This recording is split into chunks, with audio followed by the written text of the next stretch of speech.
ada orang yang terjebak di masa lalu karena kecewa dengan peristiwa yang terjadi sebelumnya, sampai hari ini pun pikirannya menghadap ke belakang terus, sehingga tiap hari dia kecewa.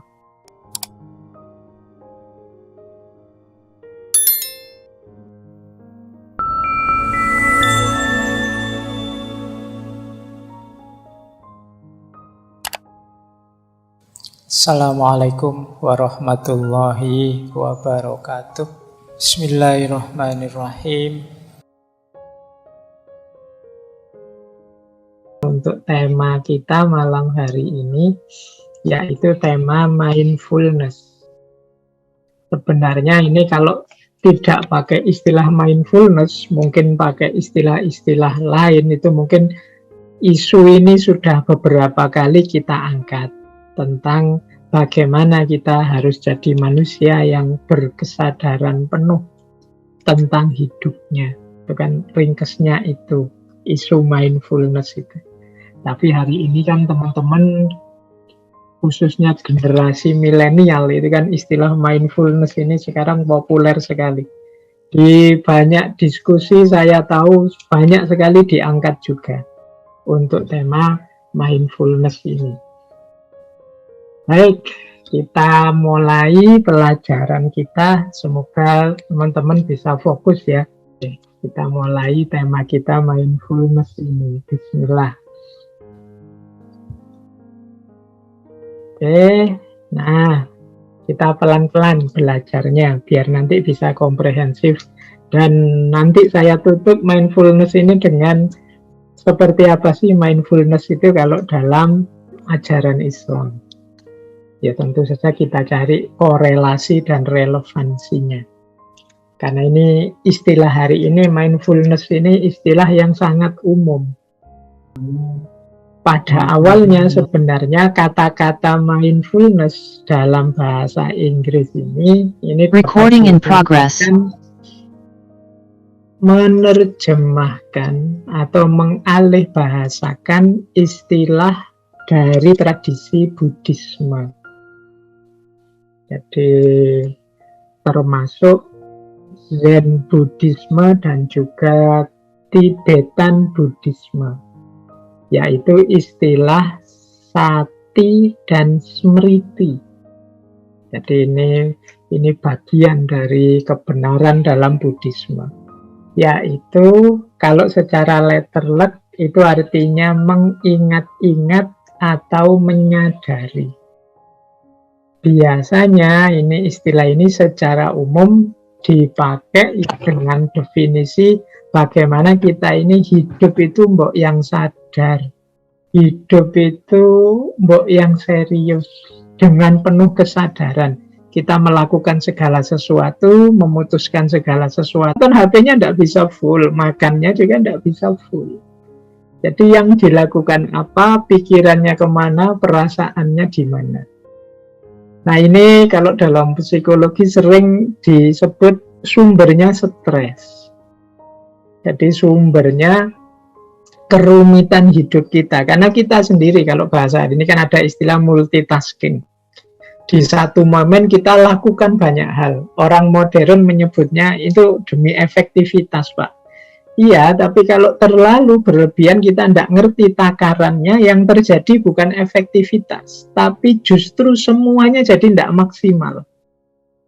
Jadi segala hal akhirnya membuahkan kekecewaan kita, membuat kita, wah, harusnya tadi aku begini loh, harusnya satu semester kemarin aku itu bolosnya jangan terlalu banyak, kalau kayak gini resiko nilaiku. Itu karena kemarin kita tidak sepenuh hati kuliahnya. Jadi ini yang dimaksud oleh mindfulness. Ini salah satu penyakit yang dihadapi oleh banyak manusia hari ini. Hari ini itu kan peradaban kita, dulu mungkin kita pernah kajian. Jadi, hidup isinya hanya dikejar-kejar, hidup isinya hanya dari satu target ke target yang lain. Rasanya sangat melelahkan. Baik, kita lanjutkan. Jadi ini makna umum dan yang populer. Jadi kita tidak akan terlalu dalam masuk ke sejarahnya. Jadi meskipun tadi saya sebut Buddhisme, nanti dalam banyak referensi disebutkan bahwa gagasan mindfulness ini dekat misalnya dengan ide, mungkin teman-teman sering dengar ada meditasi ini, meditasi itu, dan lain sebagainya. Itu nanti salah satu manifestasinya sebenarnya. Tapi tidak harus ke sana. Jadi yang kita pahami malam hari ini di level umum saja. Bagaimana kita menjalani hidup ini secara sepenuh hati, sepenuh pikiran, menikmati dengan sadar situasi saat ini yang sedang kita rasakan. Nah, mindfulness ini kalau dalam konsep-konsep hari ini dikenal sebagai konsep untuk mode of being. Bagaimana kita mengada, bagaimana kita menjalani hidup secara serius. Nah, ini bisa kita bedakan mindfulness itu dari aspek sifat-sifat atau situasi atau praktek-praktek.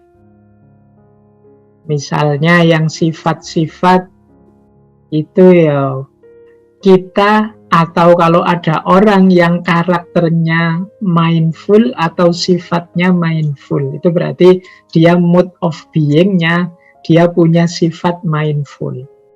Sifat mindful itu ya berarti orang yang bisa menikmati hidup.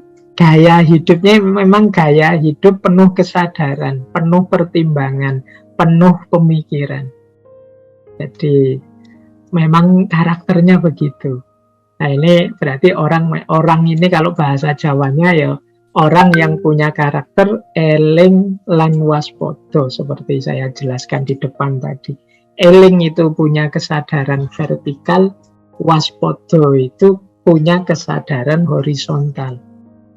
Jadi kesadaran vertikal itu kesadaran bahwa aku ini hamba Allah, aku ini dari Allah dan nanti akan kembali ke Allah. Ini orang yang selalu eling. Ada juga waspodo. Waspodo itu hati-hati, tidak sembrono saat kita menjalani hidup. Nah, orang yang mampu mengembangkan sikap eling lan waspodo secara konstan dan menetap sifat ini dalam dirinya, itulah orang yang mindful. Jadi orang yang punya kesadaran penuh dalam hidupnya, bukan orang yang mengalir saja atau ikut-ikutan saja.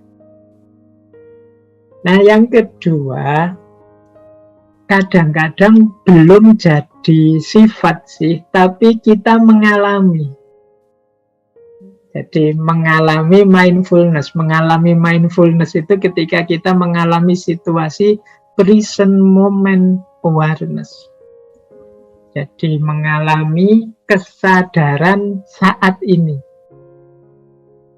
Ini biasanya misalnya kita mendapat anugerah apa, mendapat kenikmatan apa, kemudian kita alhamdulillah ya Allah, aku dapat anugerah sebesar ini, aku dapat kenikmatan sebesar ini. Nah, ini di saat seperti ini kita sebenarnya sedang menikmati present moment awareness. Pikiran kita ya di situ, perasaan kita ya di situ, fokus kita ya di situ. Makanya kita bahagia berbunga-bunga. Nah, ini namanya situasi yang mindful. Jadi pemicunya mungkin hal tertentu, mungkin kita lulus, atau mungkin kita lolos ujian, atau sepak bolanya menang misalnya. Kita menikmati momen itu. Nah, ini situasi namanya. Nanti ada juga praktek. Kalau praktek ini orangnya belum punya sifat mindful, tapi juga situasi yang dihadapi bukan situasi yang mindful. Nah, kalau praktek ini berarti ya latihan, mengembangkan diri, meningkatkan kualitas diri sehingga ada di level mindful. Ya, ini tadi yang saya sebut, misalnya hari ini banyak pelatihan-pelatihan. Misalnya pelatihan meditasi, baik meditasi yang jenisnya adalah konsentrasi maupun meditasi yang jenisnya kesadaran. Nah, ini praktek-praktek mindfulness. Ya macam-macam sih prakteknya, tapi yang paling populer meditasi. Nanti ada tokoh-tokoh tertentu yang mengembangkan strategi-strategi mindfulness untuk berbagai bidang, baik itu bidang pendidikan, untuk rumah sakit, kesehatan, dan lain sebagainya. Jadi sebagai mode of being, sebagai jalan hidup, kita menjalani hidup mindful itu ya kalau bisa karakter kita adalah karakter mindful. Atau paling tidak kita bisa menikmati setiap situasi yang kita hadapi sebagai situasi yang mindful.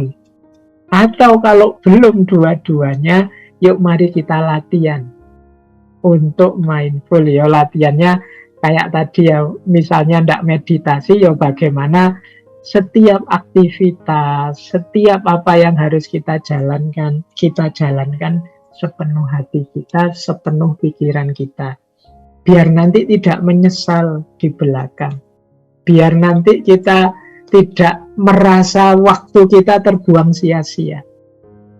Jadi yang membuat kita menyesal itu kan karena kita belum sepenuhnya memberikan apa yang harus kita berikan, sehingga akhirnya terus kita menyesal. Tapi kalau kita bisa menikmati setiap situasi dan memberikan sepenuh hati apa yang bisa kita berikan, ini membuat kita lega. Meskipun mungkin hasilnya tidak sepersis yang kita bayangkan, tapi ya karena kita sudah berupaya maksimal, kita tetap lega. Ya sudah, memang itu yang bisa saya berikan. Ya sudah, memang itu yang bisa saya lakukan. Nah, mari latihan seperti ini. Ini namanya praktek. Latihan mengembangkan perilaku mindful. Di setiap situasi kita nikmati. Semoga nanti bisa menjelma jadi karakter. Kalau sudah jadi karakter, ini kita jadi orang yang mantap secara mental. Kondisinya kondisi mindful. Nanti kita lihat ya padanannya dalam Islam. Karakter mindful itu seperti apa. Nah, baik, saya lanjut. Unsur-unsur mindfulness. Nah, ini variabel-variabelnya. Ya, di buku-buku banyak. Kalau teman-teman googling juga banyak sekali buku-buku tentang mindfulness. Kita ambil saja beberapa yang sederhana-sederhana yang tidak terlalu rumit. Unsurnya mindfulness itu secara umum ada 4. Yang pertama attention, yang kedua intention, yang ketiga presence, dan yang keempat openness. Wah, ini masih dalam bahasa Inggris ya, enggak apa-apa ya. Nanti sambil pelan-pelan kita pahami. Yang pertama attention. Attention itu penuh perhatian.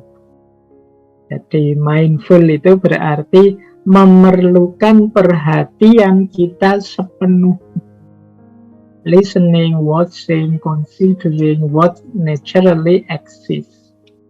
Jadi mendengarkan, melihat, memperhatikan apa yang ada di sekeliling kita. Apa yang sekarang sedang terjadi, apa yang sekarang sedang aku lakukan. Ini namanya attention. Jadi untuk hidup secara mindful ya tetap mau tidak mau kuncinya perhatian. Yang kedua intention. Intention ini intensi, maksud. Jadi maksudnya apa? Yo, ketika kita melakukan sesuatu, ketika kita mengalami, menjalani sesuatu, kita sadar ini maksudnya apa, ini tujuannya apa, ini isinya apa sih, itu intention. Kita sadari ini mau apa sebenarnya, ini maksudnya apa, ini maknanya apa, itu intention. Jadi kita ngerti, orang yang tidak sadar itu kan dia melakukan segala sesuatu tanpa memperhatikan ini mau apa. Kadang-kadang ada orang makan itu rutinitas saja, pokoknya sehari harusnya 3 kali. Kadang-kadang perutnya masih kenyang pun dia karena sudah jam makan ya tetap harus makan. Nah ini kehilangan intention. Makan itu kan tujuannya ya untuk kesehatan. Kalau perut masih sangat kenyang ya jangan makan, nanti berlebihan malah jadi sakit. Nah ini lupa dengan intention. Olahraga juga begitu. Olahraga itu bagus, tapi intensinya olahraga itu kan untuk kesehatan kita. Jangan sampai terlalu semangat olahraga sampai sakit. Nah ini berarti kurang attention, kurang intention. Kita tidak memperhatikan tujuannya. Ngaji seperti ini misalnya, teman-teman harus ngerti tujuannya. Bolak-balik di banyak momen saya jelaskan, tidak usah mikir aneh-aneh. Ngaji kita ini nambah wawasan saja. Kalau cocok ya diambil, tidak cocok tidak masalah, disisihkan juga tidak apa-apa. Nah ini kan kesadaran ini berarti apapun yang terjadi silakan saja, yang penting aku nambah wawasan tidak dalam ngaji ini. Nah itu namanya intensinya. Jadi jelas maksud dan tujuan yang dilakukan. Ini prasyarat kita bisa mindful nanti. Bisa hidup sepenuh hati, sepenuh kesadaran. Yang ketiga adalah present. Jadi present itu kita hidup saat ini, di sini, sekarang. Di momen ini. Itu namanya present. Jadi kesadaran, kekinian, dan kedisinian. Ini mudahnya adalah kita bisa menikmati momen apapun, peristiwa apapun yang sedang kita hadapi. Kita bisa menjalaninya. Itu namanya present. Kan banyak orang itu yang tidak bisa menerima kenyataan, atau dia hidupnya tidak sekarang dan tidak di sini. Ada orang yang terjebak di masa lalu karena kecewa dengan peristiwa yang terjadi sebelumnya, sampai hari ini pun pikirannya setback terus, menghadap ke belakang terus, sehingga tiap hari dia kecewa.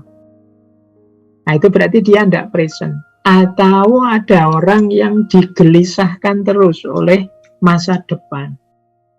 Besok saya kalau lulus mau jadi apa? Sampai sekarang kok saya tidak ketemu jodoh ya. Kira-kira Allah ini lupa tidak ya nakdir jodoh padaku? Lalu kita mikir terus. Yang akan datang dipikir terus. Yang ke depan dipikir terus. Padahal ada banyak kenikmatan saat ini, tapi pikiran kita ke depan terus. Ini namanya tidak present. Ini juga ciri orang tidak mindful. Jadi tidak menikmati dan menyadari hidup hari ini. Yang ada di pikirannya masa lalu dan masa depan. Atau seandainya masa kini pun dia tidak menikmati karena pikirannya mungkin terdistraksi oleh apa, terpalingkan oleh apa, dan lain sebagainya. Nah itu ciri yang ketiga. Ciri yang keempat, openness. Openness itu terbuka. Jadi orang itu mindful kalau dirinya terbuka. Terbuka menerima peristiwa, menerima masukan, membaca situasi. Jadi dia terbuka. Makanya cirinya curious. Curious itu ingin tahu. Jadi tidak merasa sudah tahu, tidak merasa sudah pinter, sudah bisa, tapi dia terbuka terus terhadap data baru, situasi baru. Dan objektif itu ya kalau baik dia bilang baik, kalau suka ya dibilang suka, tidak suka bilang tidak suka. Itu namanya objektif. Orang seperti ini menikmati dan menyadari hidup. Kadang-kadang kan kita tidak suka tapi tidak berani bilang tidak suka. Kita tidak senang tapi tidak berani kalau bilang saya tidak suka, tidak senang. Itu tidak objektif. Ini sulit kita menikmati situasi kalau kita tidak bisa objektif, tidak terbuka. Dan non-judgmental itu tidak usah terlalu dinilai dengan macam-macam konsep, tidak usah terlalu banyak ditakari.